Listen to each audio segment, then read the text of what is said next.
ముందుగా పాత్రికేయ మిత్రులకి అందరికీ నా నమస్కారాలు. ఈరోజు జరిగిన సంఘటనలన్నీ మీరందరూ చూశారు.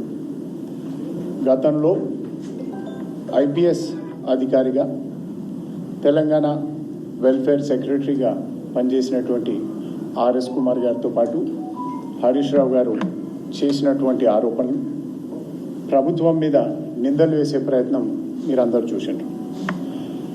గతంలో గౌరవప్రదమైన స్థానంలో పనిచేసిన ఆర్ఎస్ ప్రవీణ్ కుమార్ గారు ఈరోజు గులాబీ కండువా కప్పుకున్న తర్వాత ఫక్తు బీఆర్ఎస్ పార్టీ కార్యకర్తలాగా మారిందన్న విషయం తేటతెల్లమవుతుంది.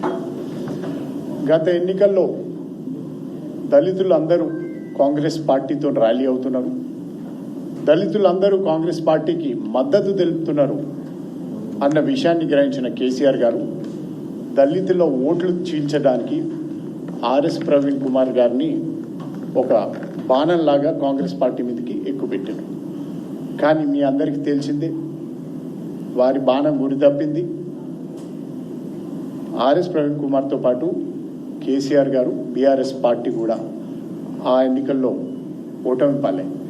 దాని తర్వాత ఆర్ఎస్ ప్రవీణ్ కుమార్ గారు కప్పుకున్న తోలుని తీసేసి దాని తర్వాత గులాబీ కండువా కప్పుకొని ఎంపీగా మహబూబ్ నగర్ జిల్లా నుంచి పోటీ చేయడం జరిగింది.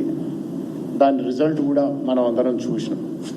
ఇప్పుడు కేసీఆర్ గారి, కేటీఆర్ గారి ప్రాపకం పొందేందుకు ఆర్ఎస్ ప్రవీణ్ కుమార్ గారు ప్రభుత్వం మీద లేనిపోని ఆరోపణలు చేస్తున్నారు. ఇప్పుడు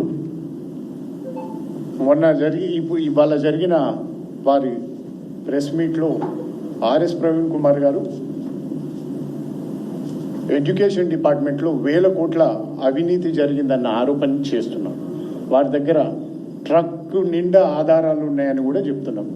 ఆర్ఎస్ ప్రవీణ్ కుమార్ గారికి నేను సవినయంగా ఈ సందర్భంగా చెప్పేదంటే, మీ దగ్గర ట్రక్ నిండా ఆధారాలు కాదు సార్, ఆ ట్రక్కులను కరెక్ట్గా ఎతకండి.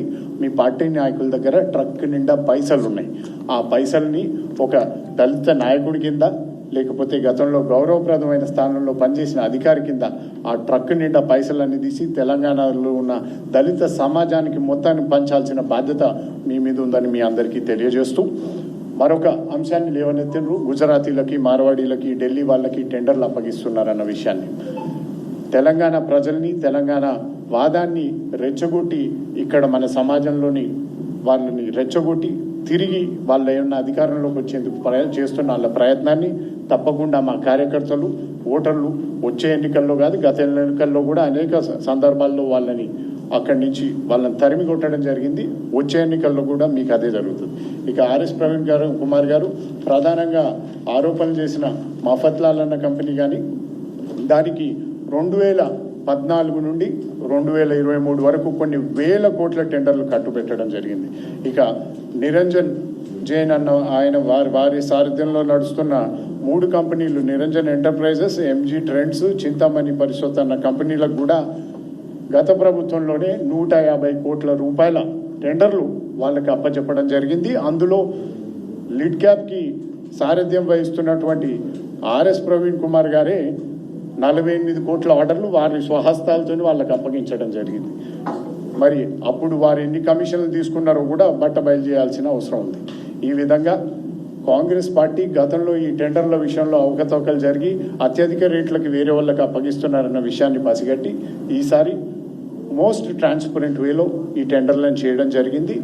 ఈ విధంగా మన ప్రభుత్వం పేదలకు కానీ ఎడ్యుకేషన్, ముఖ్యంగా ఎడ్యుకేషన్ విభాగంలో తెలంగాణ పబ్లిక్ స్కూల్ అని, ఇంటిగ్రేటెడ్ స్కూల్స్ అని, మిడ్ డే మీల్స్ అని, యూనిఫామ్స్ అని ప్రతి దాంట్లో ట్రాన్స్పరెంట్గా ప్రతి పేద విద్యార్థికి కూడా మంచి ఎడ్యుకేషన్ అందాలన్న తపంతో అహర్నిశలు కృషి చేస్తున్న సీఎం గారి మీద ఈ నిందారోపణలు చేయడం శోచనీయం.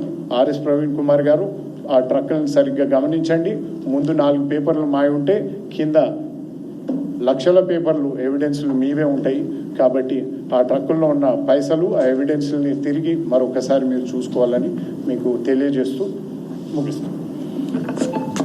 పాత్రికేయులకు